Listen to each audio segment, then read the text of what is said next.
good evening again, and welcome to the Shake Up with Dr. Kit. You know what time it is? It is Monday, 6 p.m. Central Time. Okay, so I'm so glad that you're on with me, and we have a wonderful show for you tonight. So I'm going to cut down on a lot of the preliminaries that I normally do and get right to it. But just so you know, just to keep us alive and well and make this show viable, it's called the Shake Up, where we don't change things. We just reframe them and give you a different perspective of how to see life. Okay, so once you like, subscribe, share, and follow. Like, subscribe, share, and follow. Like, subscribe, share, follow, listen. Just do that to keep us viable, and we'll be very much appreciative of that. The other thing that I really want to say is this: that if you would like to be a participant on the show, please contact my team at drkitspeaks@gmail.com. They will be sure to get you on here post haste as we can go through the lineup and give you a date and a time. Well, the time's always going to be the same, but give you a date when you can be on the show. Now, you don't have to be a celebrity or anything like that to be on the show. This is a show for just ordinary people going through things that are concerning to you. So whatever it is that you have that you'd like to talk about that is wholesome, we'd like to get you on here. All right. So again, like, share, subscribe, and follow, and we'll be happy that you are doing that for us so that we can become more viable. And listen, we're going to go right into it this evening. As you know, this is November, and we just had Veterans Day. We're celebrating veterans this month, and it's kind of oxymoron to say we're celebrating veterans, because they've been through so much. Some have paid the ultimate price, and there are those that are living with the impact or the effect of wars and traumas related to wars. And so we really need to be very mindful of these men and the increasing number of women that are going into the military at various levels for various types of services and support systems. So we just need to be very mindful of that. So this evening we have a wonderful show for you. We normally have like one person coming on, but there is a surprise. And so I have someone that I'm going to bring on, and he is going to introduce himself and possibly introduce the other person that is tag teaming with him this evening. So I'm going to ask here he is. Hey, listen, man, welcome. Listen, why don't you just go ahead and introduce yourself, tell us what you'd like, and then, your teammate, your tag team person, tell us what you want us to know about you, and we'll take it away from there. All right? Great. Dr. Francis, thank you for this opportunity. Yes, sir. To be a part of this. I admire what you do, often follow what you do. You're a man of integrity. It's just a pleasure to be here on this forum to be able to just inform not only the general public, but veterans of the benefits they've earned through military service. Right. It's often overlooked. My name is Jerome Anderson, commander of Disabled American Veterans here in Huntsville. So we have over 1,300 members. All right. The organization is over 100 years old. We are a nonprofit organization, and our main goal is to really enlighten and inform veterans, and to really assist and facilitate the process of all the veterans receiving the benefits they've earned through military service. And I do have someone with me. All right. Never alone. I do have someone with me because this is never a one-man show. It takes a team for any organization to be successful. Right. It takes someone to really buy into the product that we're serving our veteran community. So her name is Miss Ransom, Audrey Ransom. Good evening. Hello. Good evening, Miss Audrey Ransom. How are you? And welcome to the Shake Up. Good evening. Thank you so much. You're most welcome. Yes, so my name is Audrey Ransom, retired U.S. Army, 21 years, HUA, And it's just an honor, just as we have celebrated Veterans Day, to honor our veterans, for those who have sacrificially served our great nation, and also to give back as we do on a daily basis. So, All thank right. you. Okay. Well, listen, Mr. Jerome, we're going to let you and Miss Audrey Ransom kind of just tell us, share the information that you have, because I know with the veteran population here in Huntsville and just nationwide in the kind of services that are available to them, some new and novel, and others not so novel that they may or may not even know exist and may not be tapping into. Okay, so however you want to kick it off and share it and tag team between both of you, and I'll probably try to jump in there in a little bit every now and then, Okay. But this is really on both of y'all. Okay, go right ahead. Right, right. Well, anyway, those of you who don't know about Disabled American Veterans, most commonly known as DAV, we are the oldest and the largest veteran service organization that's recognized by the Department of Veterans Affairs.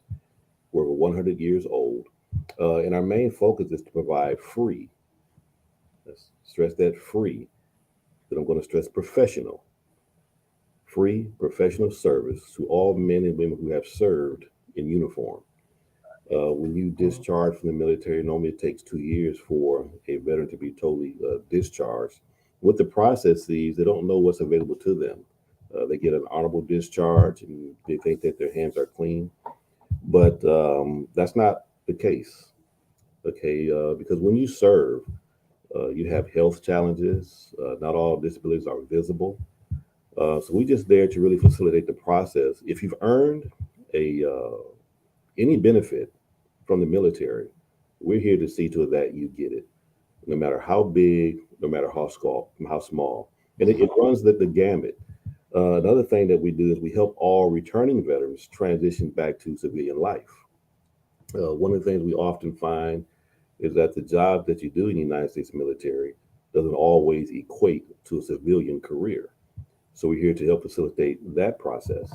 That's also through education. And Ms. Ransom, she's going to speak, to that as well. And we also fight for the rights of our returning men and women to see to it that they can get the benefits that they deserve. Everything sometimes, well, most things are sometimes political as to what benefit a veteran can receive. So we're here to fight for those rights. Give you an example: um, the Vietnam War. Okay, we know that there's always agent-orange exposure that causes a lot of cancers, prolonged disabilities. But Marines and soldiers, they're not the only ones fighting that war. But often people believe that because they have boots on the ground. You have Air Force veterans who were faced with similar challenges. You have Navy veterans who were faced with different challenges, Agent Orange exposure. So we fight for those rights on Capitol Hill to see to it that all veterans who served in the Vietnam War Pacific, because we're talking about Agent Orange exposure, we lobby on Capitol Hill to make sure that all of these cancers and different disabilities, the benefits can be awarded to all men and women who served. So along with doing that, it's a process. We go to Washington D.C. once a year as a collective organization, Mhm. and we let Congress know that these are the disabilities and the struggles that the men and women who have served to protect this country they're facing, and they need continued health care. They need to be financially compensated for the injuries that they've incurred from military service. Mhm. So, and then you spoke earlier about PTSD. The DAV, this organization, the blueprint that the VA now uses was drafted by disabled American veterans. And the list just goes on as to what we do. Um, so processing claims, that's our main focus, but we have a relief committee to where we can provide financial assistance to veterans who are facing eviction. We provide relief to veterans who are in the homeless camps or homeless. We facilitate that healthcare process and to get them rehoused. And that's where Miss Ransom comes in often with educational opportunities, because they just don't know what's available to them. And the list just goes on as to what we do here as an organization. I don't know how long the show is, but It's about 45 minutes an hour. So you're good. You got it. You got it. so we can probably fill that up with what we do as an organization. Yeah. Um, but I'll let Miss Ransom speak to uh, especially the educational processes of veteran returning. Okay. All right. Okay, we're great. Teamwork makes the dream work. So together we're better. All So right. we try to take that holistic approach to whenever we're helping our veterans, because what we serve, so we know how to meet the needs of the veterans. Not everything, but we'll do what we can. So as far as the education piece, we meet the veterans where they are. I work for NACE, North Alabama Center of Education Excellence, the Veterans Upward Bound program. So our focus is to help veterans meet them where they are, help veterans achieve their post-secondary education. And so what that looks like is building an IEP program, which is individual education plan, to see where they are, what they did in the military, if they would like to pursue that a degree in that area or do something different. So assessing that situation, and deciding what they want to do, where they would like to accomplish that mission at, whether it's a local community college or it's a 4-year degree college, whatever they're looking to do, their long-term goals, how they're going to pursue that, and how they're going to pay for that. So we walk them from A to Z in building that plan and helping them achieve their post-secondary education and achieve success, whether it's getting a job, whether it's getting a promotion on the job that you're currently in, or just maintaining or sustaining a better life after the military. So that program, we typically work with 125. That's our goal, to accomplish a fiscal year, 125 personnel to be a part of our program. All our services are free. As far as the finance piece, we do financial aid counseling, which we have a counselor who does all of that. That is free. We coordinate. We kind of work as a team and work in that financial piece. We look into the GI Bill, if there's any financial benefits available there. Or we do VRE. We work with the community partners, vocational rehabilitation and employment services. If there's a disability already there, there is a benefit from using their program where it could be all of the expenses could be covered. So there's different ways of paying for the education moving forward, but not only the finance piece, but also the mental piece. Where are you as far as going back to school? Was there some fear in not going to school?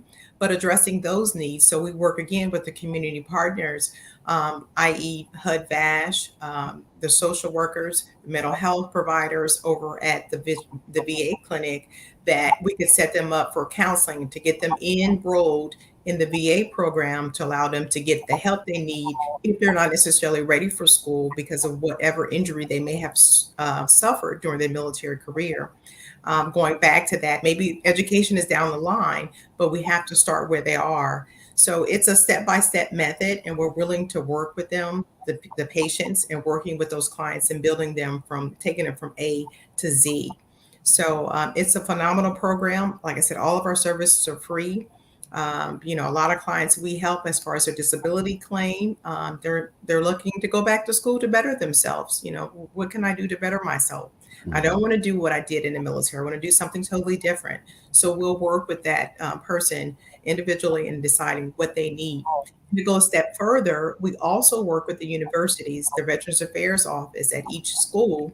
If there's a disability and injury that's suffered that may keep them from being proficient at the career field that they chose, we'll work with that Veterans Affairs Office to make sure their issues are addressed accordingly.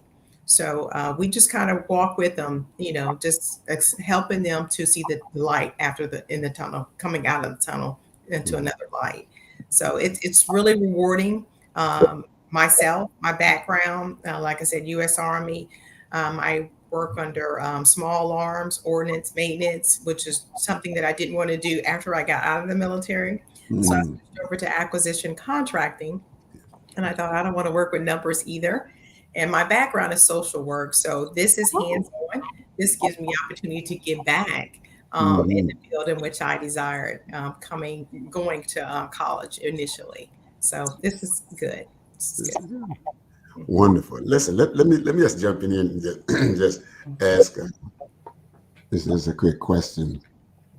And since you're in social work and I do the kind of work that I do, I think there's always, we talk about people falling through the cracks and stuff like that.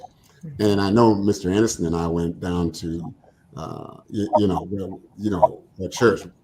I think he was there. Went down to this homeless camp, and a number of um, men down there.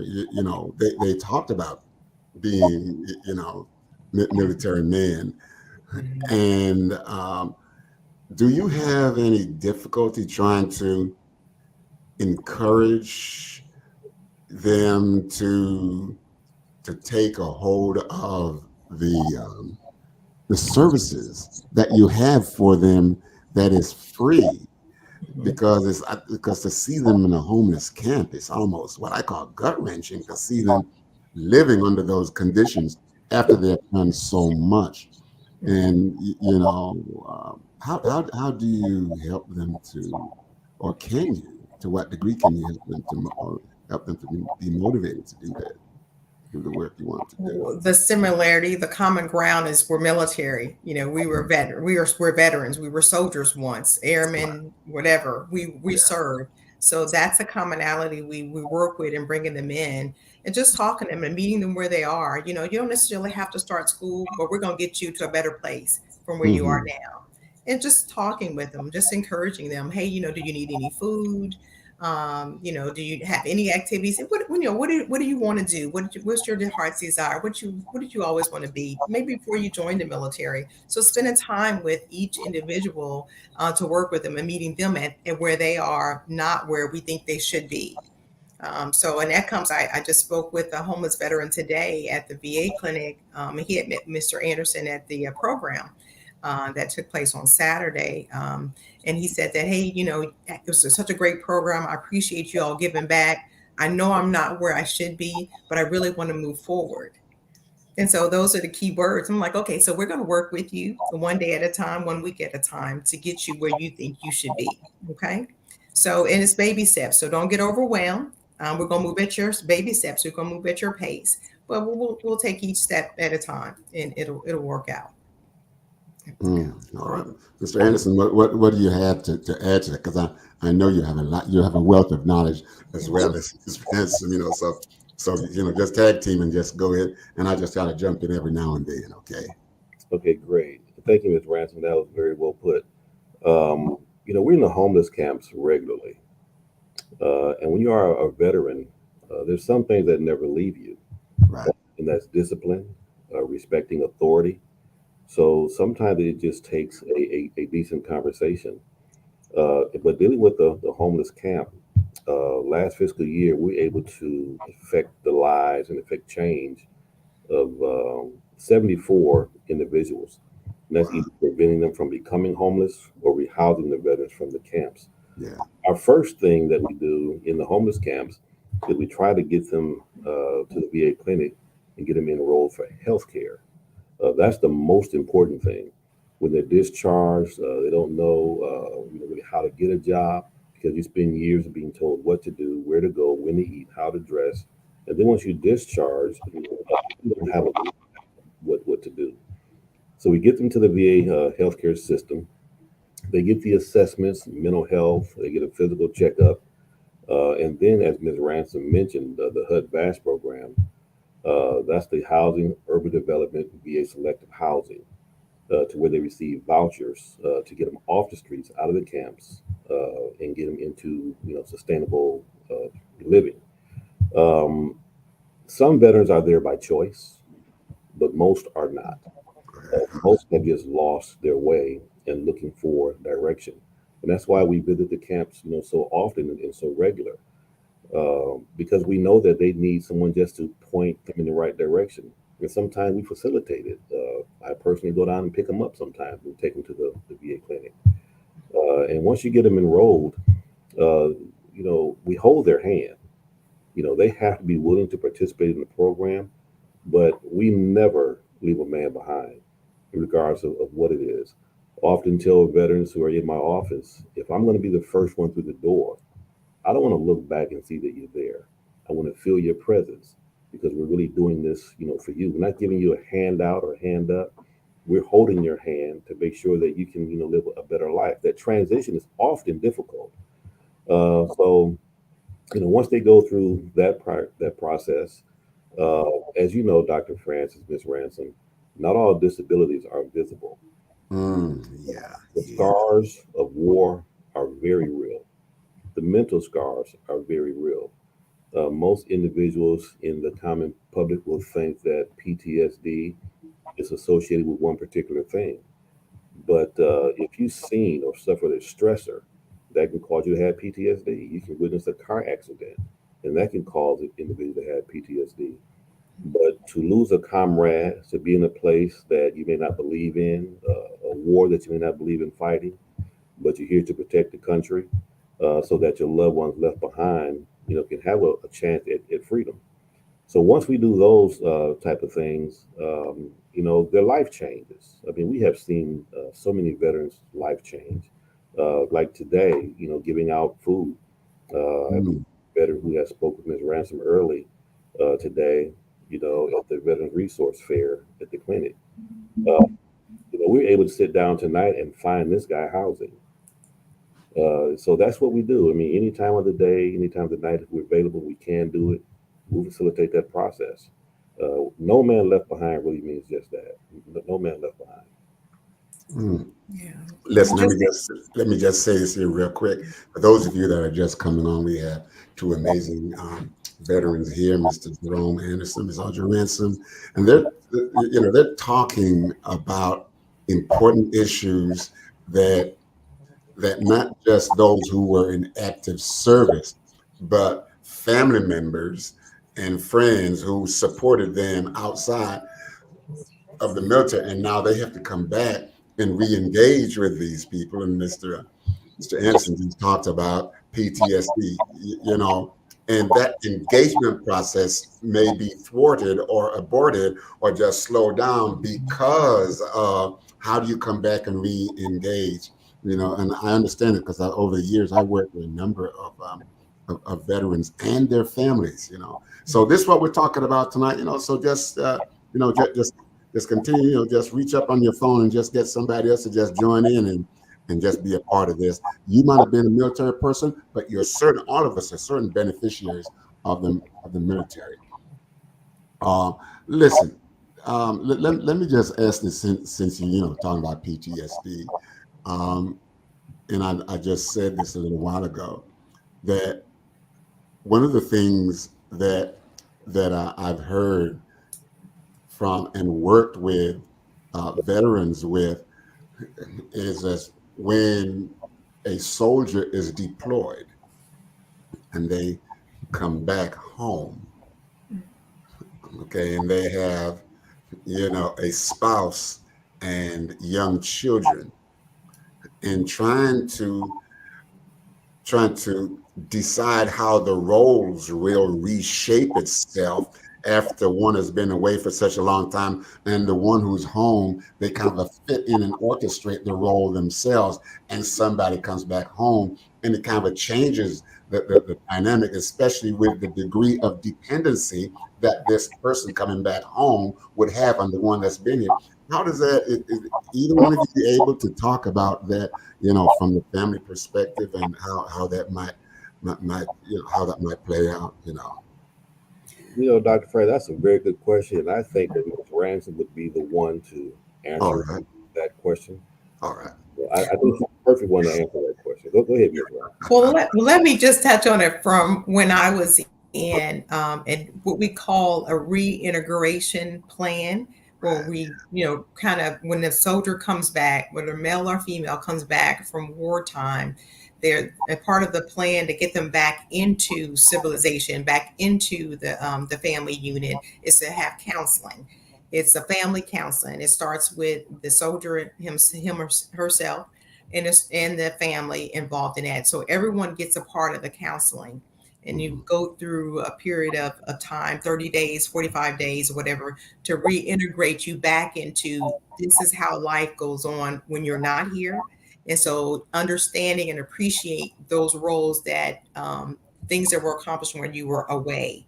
So that, of course, that one person who is back in the rear holding down the family doesn't feel like, okay, now you're back and you're taking all the responsibility off my hands now, or feel the pain that I felt, even though you are a soldier, you have fought in a war. Um, I fought too back here in handling family. So Yes. it's a sensitive, very sensitive time to work that reintegration plan. And it's incumbent upon the social workers and the mental health providers, where there's a team to work with them and to reintegrate them back into a family composure, family unit, so that everybody's kind of rock steady. And do they ever completely, totally be rock steady? No. And sometimes, the counseling will go on for 6 months to a year. And so we partner with the Vet Center, several community partners we work together with. We have the Vet Center that takes care of individual and group counseling that we often refer our clients to, who may be experiencing that, or those who maybe because of pride issues, things of that, don't want no one else to know, including the VA system, about the trauma, about the injury that's unseen that they're still experiencing. So we recommend that they go to the vet center to get some individual help. And going to the unique part about the vet center, and it takes care of, it started back in the Vietnam War, taking care of those veterans and not want it to be publicized, but yes, still taking care of them. So that care still goes on. So you don't want to be called out. You don't want to be recognized. You don't want to be publicized about getting help. They do that individual counseling, and then they bring the family unit in. So you've done counseling coming out of your service, coming back from a deployed state, and now you're taking it to another level, being in a civilian, reintegrating yourself back to a civilian sector, and continue to get that counseling. It's a step by step. It's a weekly, it's a monthly basis, and working you back into a family and staying on the veteran to complete the task at hand. Hmm. Hmm. And Dr. Francis, So most should I answer most that? Yes. Yeah. Excellent. Excellent. Excellent. Yes. I'm right there with you. Go ahead, sir. and a lot of veterans don't know that service is Okay. available to them. Because when you overseas, you're fighting for this country. Yeah. Um, all you really want to do is come home. You're thinking about your, Mm. being without you. You just want to be with your family, be with your loved ones. Uh, Right. I think it's harder on the individuals left home than the soldiers and airmen, Marines, and sailors that are deployed. Can you expand on that for me, sir? Because go ahead. Because when you're out, fighting for this country, um, it's mostly men. Okay, now, but the fastest demographic is women. A woman has to be the one that's left home has to be the mother, Right. has to be the father, have to take care of all the finances, take care of all the health care for the kids, take care of education for the kids, feeding the kids, laundry, taking care of the home, maintenance, repairs. That's Right. a very challenging and difficult task. Yes, we're deployed and we're fighting for our country, willing to give our life for this country. But the challenge is different for the ones left home. Okay. But it's equal because it is a tremendous responsibility to all at once having to fill every role of two parents. And that's a very difficult thing for individuals to adjust to. So I always say when a serviceman or woman is serving, who's ever home, they serve as well. And their challenges are different. But I mean, it's definitely a challenge. So the transition, it normally takes 2 years for a veteran to do that, to transition. Ms. Ramson spoke of what should take place, but we all know that it doesn't take place. There's no smooth transition. When a veteran is discharged, most times they're just, you know, thank you for your service. They get the DD 214, and they feel that the VA, the government, has washed their hands of them. and they just lose their way.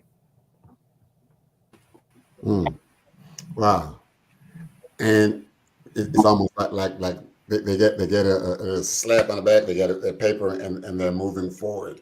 So, Yes. but one of the things that both of you saying, and I like the way you both of you put it, but Mr. Anderson, you talked about, and it kind of framed it in my head that you're fighting a war outside of the country. And you alluded to this, Mr. Ransom. You said, and you did too, both of you did, but we're fighting a Mhm. war at home in the house. Because now there is this, I have the one who is at home, they take on this role. And the one who's coming back, there's this assimilation process, not just into the country, but assimilation back into the home.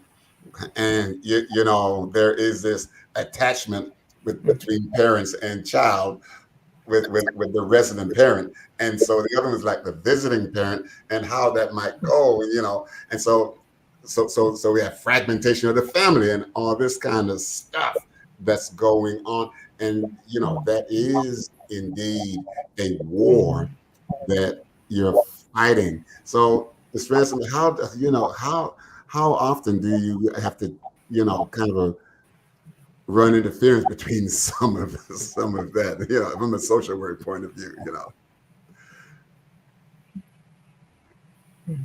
Yes, how often do you have to, how much do you do with that, what I was just talking about? I don't know if Mr. can you I've hear? missed some of that. So yeah, No, I can okay. hear now, but it kind of went in and out. I'm sorry. Okay. No, I was just talking about the reintegration of the soldier back into the home. Yes. Okay. Okay, Mhm. and how the resident parent, the kind of attachment that the children may have to that parent, and the other one coming back home. There may be a period where they feel like a stranger, detached, those kind of things. How do we begin to blend the family back together? And plus he's coming home, he or she's dealing with that, but then they're Yes. dealing with the stuff, Mr. Anderson, that you talked about that we can't see. That kind of a pain up here, the PTSD, that causes PTSD, and what kind of picture that gives of itself. That's what I'm talking about. Yeah, that's definitely group counseling, and as I already mentioned earlier about the vet center, the veteran center that helps out with the group counseling. So it's kind of a role playing, and it's a step by step, letting the child be the parent, and that the child to Yeah, understand to walk that through, step by step to work through all those issues. And it's not overnight, clearly it isn't. But again, the teamwork concept is working with the school as well, the counselors at school, to help them understand. And they already knew that dad or mom was off, so they're working with them as well. So, but bringing the whole picture in to understand this is what the child has been going through, this is what the mom has been going through. So the teamwork concept, the supporting force, and always prayer helps to bring it all in. Maybe not totally resolve, but to bring it all in, to know that we're here for you and together we're better. It's baby steps. We can progress past this point. So mhm. it's yeah, it's kind of how we work that. Mhm. Yeah, Okay, so it's a difficult journey. So yes, mhm. yeah. So, Mr. Anderson, you were saying earlier on, that when it comes to their discharge, they get their discharge paper. So, what happens? Let's go back to this PTSD thing. What happens to them at that time when the military has been their family for so long? They have developed some really tight, interdependency on each other and on the system as a whole.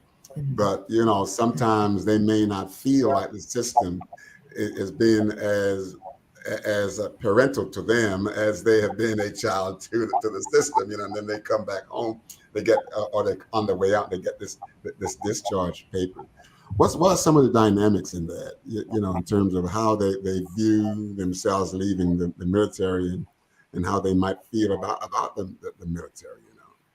Dr. Francis, very good question. In our office, we see anywhere from 800 to over 1,000 veterans per year, uh, Right. just out of our office. So we hear a lot of different things. We see a lot of different things that these veterans are dealing with. We talk about PTSD, something that they've experienced, a stressor that has forever changed their life. Now they're dealing with the depression and anxiety of coming back home and be integrated not only with their family, but how am I now going to provide a living for my family? Right. Been away from my kids for so long. How do I initiate discipline on my kids, or do I discipline my kids? How am I going to respond, to my kids? Um, and when you feel that, once you're discharged and you're just pretty much on your own, that's a traumatic event in itself. And we often hear, the veterans, and we see it and we experience it, daily. A veteran comes home from being, deployed. They've suffered mental and physical disabilities. So you spend your career, however long you serve in the United States military, fighting for this country, fighting for the freedom of this country, and now you have to fight against the VA to get the benefits that you've earned so you can provide a living for your family. So you have that battle, and we believe, me personally, I believe that that's why the veteran suicide rate is so high. Mm-hmm. The acclimation back into civilian society. Mm-hmm. We try to get the veterans not to give up, just keep Mm-hmm. fighting what we know that they have earned through military service. And that's Right. often something that's very difficult to do. We want to get them to trust us. We don't do family counseling, but we know where to send them for that Right. dynamic and that counseling. Um, but the transition, Dr. Francis, is tremendously difficult for those reasons, that I mentioned. Um, I can't speak to it personally because I didn't have to experience that. But me personally, having processed over 550 disability claims, I know what they go through. Miss Ransom, she's actually lived it. If I may, her and her husband both served the United States military. So that's a living witness. That's a living testimony as to what really takes place. But Mm-hmm. on the other side of the desk, uh, we see what's going on, and veterans do give up, and they say, "Well, look, I fought for this country. I don't want to fight to get my benefits," and so they take their life. And actually, Alabama has the highest suicide rate amongst veterans. Mm. Wow. Wow. Amen. Listen, so let me ask this. I know they prepare the soldier for discharge, but how well do they prepare the resident parent at home for acceptance of this person who is coming home, because they are like worlds apart depending on how long they've been in the military for, and they've been deployed. So I'm thinking here, listen, the soldiers say, hey, listen, you're going to be out of here in the 2 weeks. It's on the date. But how well do they really prepare the parent, the spouse, the family at home to be receptive to this person coming back home? Because we don't want them to come home and feel like they are being, they're just marginalized. Nobody understands them, because you cannot not act out your PTSD. I mean, it's just impossible not to act it out. You're going to act it out one way or another. So I wonder how well, either one of you have to answer that. How well do they prepare the resident families at home to uh, to be accepting of these? I'm not saying they're about just to embrace them when they come back home. How well they do that? Well, out of the thousands of veterans that come to our office, I have not seen or heard of that. But Wow. I'm sure it does take place. There is an Army base in Kansas City, Fort Leavenworth. They had a program that would actually, assist with that. But I haven't seen it. Ms. Ransom spoke about the Vet Center. They would be the greatest source where they can have that family dynamic and Okay. family counseling to assist with that. But as far as United States military doing it. I don't know of any such program. I haven't heard of it, and I haven't witnessed it. And I have heard of any veterans speak of it as well. All right. How about you, Ms. Ransom? Did you have anything to embellish on that? Not really, but from a soldier perspective, I can say we try to do all we can because we've transitioned to help our veterans transition better than when we transition. Because when our veterans come out, because they're used to that, that discipline and that rock steady, been told what to do, when to do it, and how to do it. When they come out, they're looking for that direction. So we can be there, and we are there for them to provide them with, you're going to go here and you're going to complete this. We're going to help you do this. We're going to get you the counseling you need to accomplish this mission. We're going to make sure you have food to eat. And oh, by the way, you should be getting more, financial compensation based on the injury you suffered here. So we're bettering them or putting them back on a kind of an even keel to let them know that even though you're out of the military, we're still working for you. We're working together because together we're better.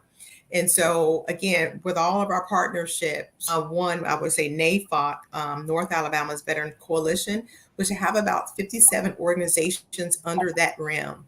And they do all that we do and then some. So anything from fishing to running to boating, golfing, anything like that. So if our veterans say, I really like to golf, and that's how I relate.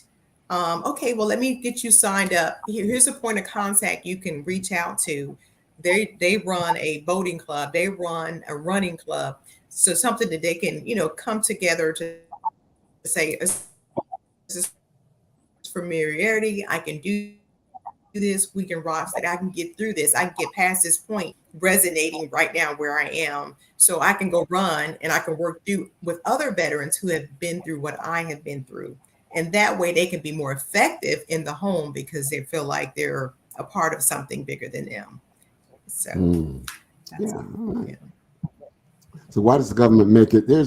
Tracy Williams. Why does the government make it so difficult for veterans to receive the benefits they have earned? Thank you, Tracy. Wonderful question. And we have the experts right here online, so I don't have to deal with that. Take it away. Some may feel that it's purpose. Go ahead, Ms. Ransom, speaking. Okay. Some may feel that is purpose. No. Okay. Go ahead. But the thing is, no, I'm listening. You're good. You have to ask for everything. They're not just going to arbitrarily give it to you. Okay. You have to ask for everything. There's certain forms that you have to fill out. And one thing that all veterans must, realize, you must have what we call a nexus. So our job here at the DAV is to create that nexus, a link between your injuries and what you suffered in military service and how you're suffering now. So when you create that nexus, the VA looks at everything as to how difficult it is from your injuries is going to be to provide a living for your family. And that's how you're compensated on things, such as that. You have some disabilities who have just a 10% disability rating.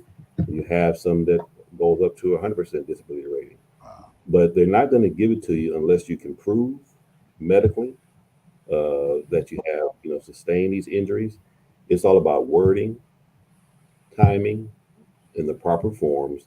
And that's where we are the consummate professionals, at doing that. We're here to facilitate, that process. But, oftentimes veterans, they give up. Oftentimes veterans will listen to the guy next to them. They would always be telling the truth, and most times they are not. Veterans are individually different. They're uniquely different. You may have suffered, a similar injury, but there's more to it than that. And we have to peel back the onion.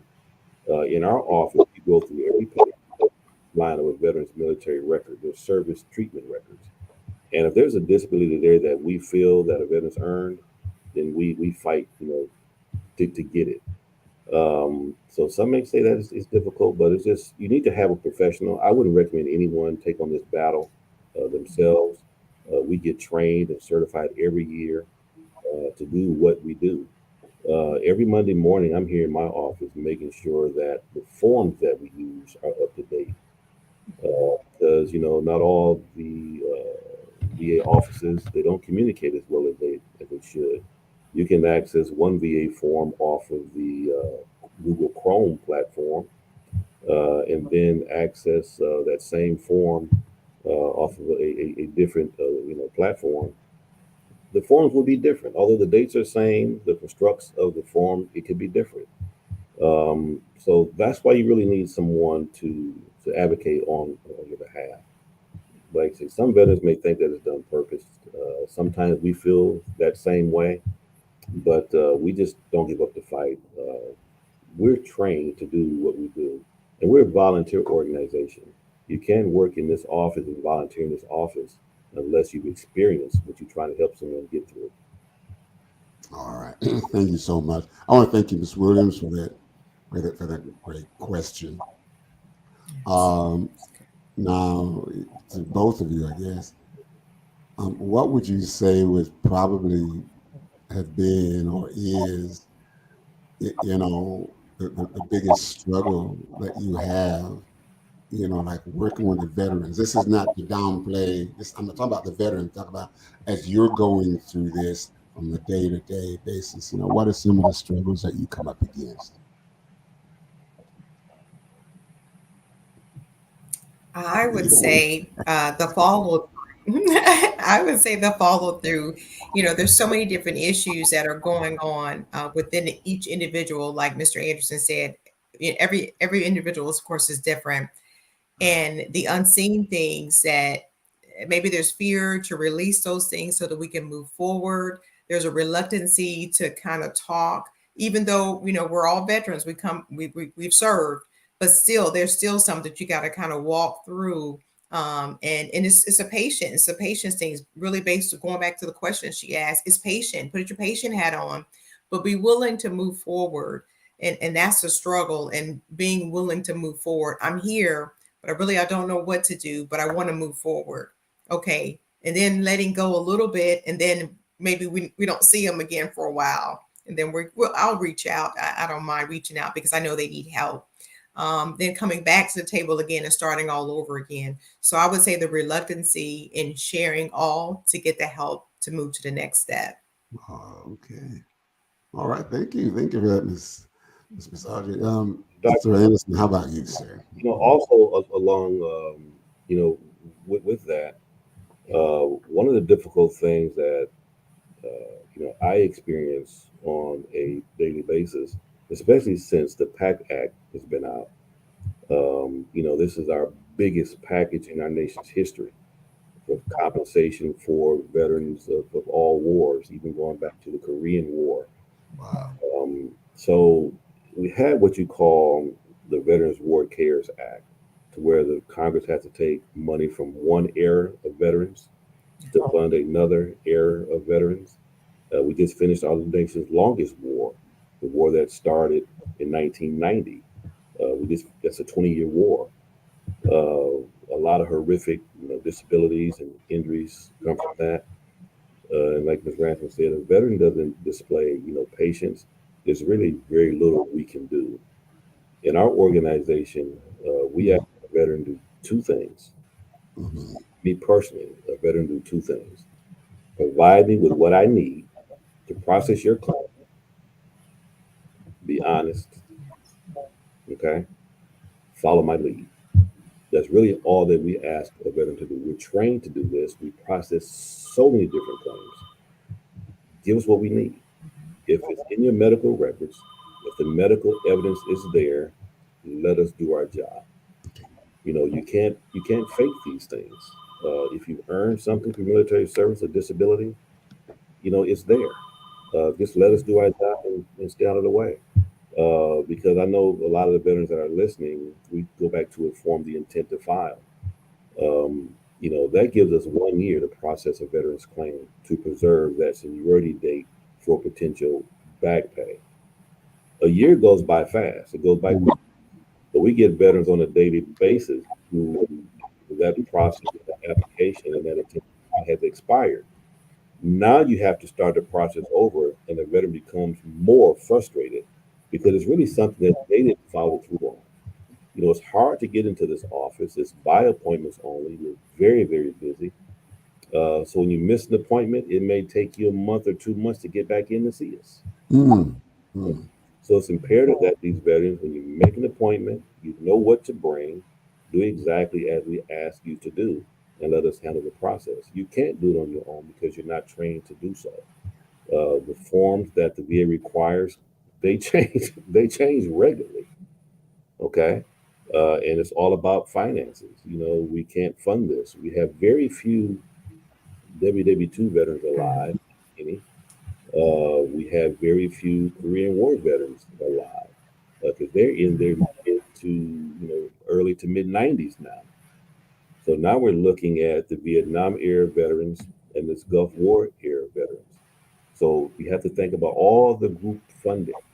You know, the VA used to compensate for certain disabilities, and because of the PACT Act and the Veteran War Cares Act, they no longer compensate you for that because either the medications or the treatments that they're giving you are working.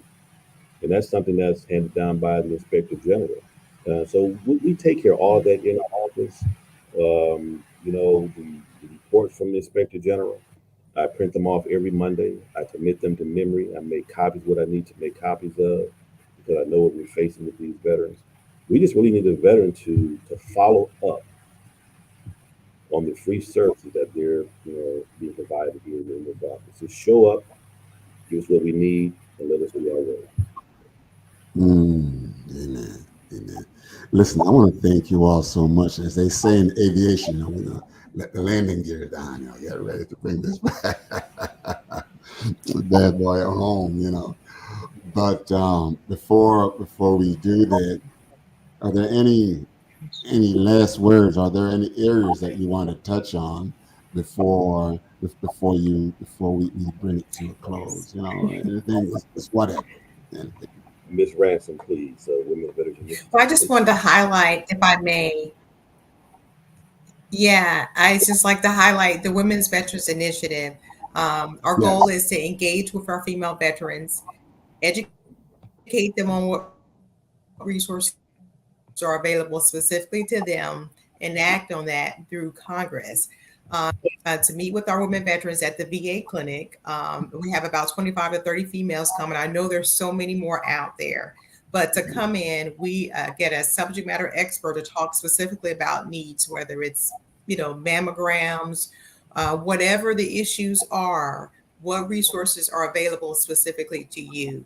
And we even collaborate with Fox Clinic and this Huntsville VA clinic to address those needs. So it's a time for us to come together. It's free. It's quarterly. The fourth Thursday of every quarter, we meet hour and a half.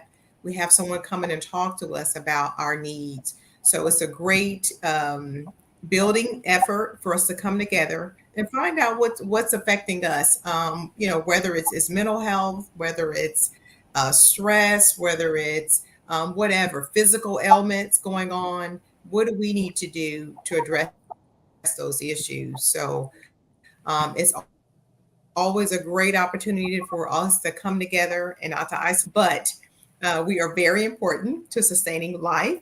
So it's important that we address those needs that are available for us as female veterans.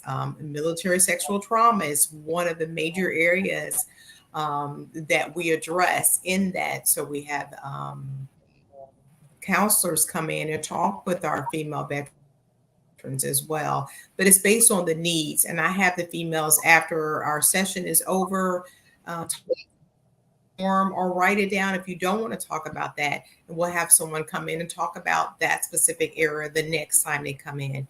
We've been going along with this program for 2 years now. This Thursday, November the 16th, is 2 years that we're actively engaging with our female veterans to address those specific needs that we need. So it's a great program.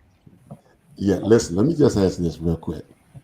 You said female. You did not use the word abuse. You used another terminology. Military sexual trauma. Yes, military sexual traumas. Does everybody know what that means? Like, how do you think we all know what that means? Because it seemed pretty broad to me. Did you have a second to just say what that might include? Yes. Okay.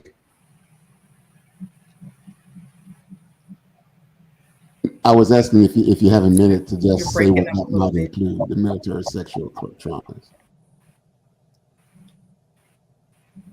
Okay. I think she's having a hard time hearing you. Yeah, I'm she might be sorry. having. I didn't understand.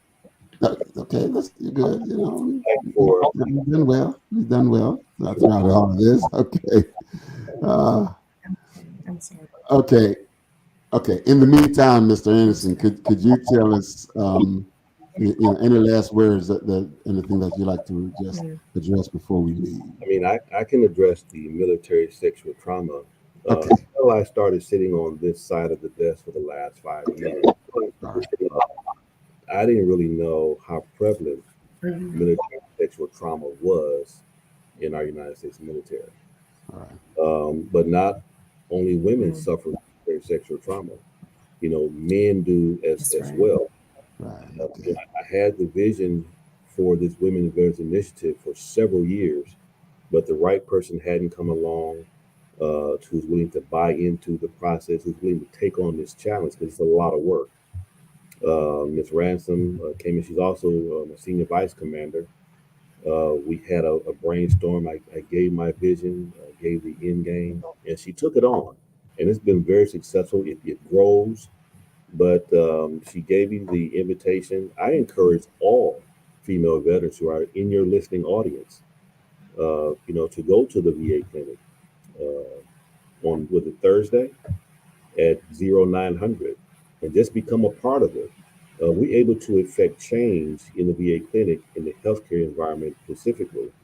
We're able to, advocate with the clinic, leadership, clinic management, so they can address those needs specifically to women because it is desperately needed.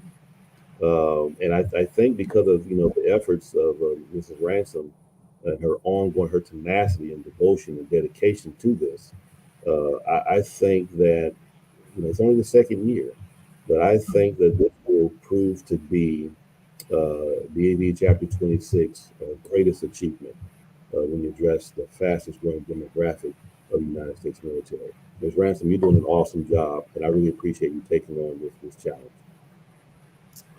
All right. Thank you both.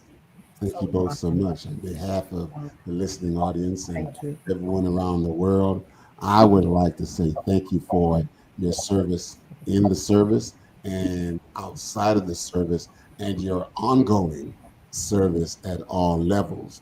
Because I had a client one time, he was a Marine, I called him an ex-Marine. He quickly he said once a Marine, always a Marine. There are no ex-Marines. That's right. So this is what I'm saying. Listen, while you're in it, while you're out of it, but you're still in it. Okay. And so I really do appreciate your service and all that you have done. Just to make life better, not only for this country, but for the rest of the world. Your information was impeccable. Both of you are very well versed in your areas. I know Mr. Anderson now for some time. It's my pleasure meeting you, Ms. Ransom, and I hope that we'll be able to, however we can work together, do some more things together. But all three of us here and others too. It will be my pleasure to be able to be a part of that. Okay, so thank you all so much. Thank you. All right. And Dr. Francis, if my time is short. Yes. Thank you. Thank you so much, Dr. Kidd. We appreciate you taking it so they can spread the word and keep getting it out so we can continue to get back. Yeah. And also, we want to know how that people can get in contact with you. That's what I need to know. How can people get in contact? So leave that up, okay? Yes, or so underneath the office hey, too. you can certainly offer my email address. I'm sure Ms. Ransom won't have a problem with that as well. You can offer our email addresses, especially. I would Yeah. like to see a packed house at the VA Mhm. clinic on Thursday. No Uh, problem. but yeah, you can Good. offer Yes. email addresses, sir, and they can reach out to us, and Mhm. we will make a connection and make it happen. All right. Wonderful. Thank you so much. Thank you again. And I want to thank those of you that have tuned in this evening and been listening. I'm just hoping that you will, like, share, and subscribe just to make sure, because, we had some amazing piece of information this evening. These are some, this Miss Ransom and Mr. Anderson, they really know what they're talking about. These are some serious people who wants to help, not just those who are active, but also those who were fighting the war at home, trying to keep the home front alive and well. So go ahead and like, share, subscribe, and follow us, and we appreciate that. And also, if you'd like a to be a part of this show in the future, please contact my office at drkidspeaks@gmail.com, and we will get you on the program post haste. And whatever it is that you want to say, talk about, that's very wholesome to the growth and development of our community worldwide and also local community, we welcome that. Okay, we really do welcome that. So thank you again for just tuning in with us and just being here with us. Look forward to seeing you next week, next Monday at 6 p.m. again in the Central Time, when we have another good show for you. All right. Thanks much. See you then. Have a good evening. Bye bye.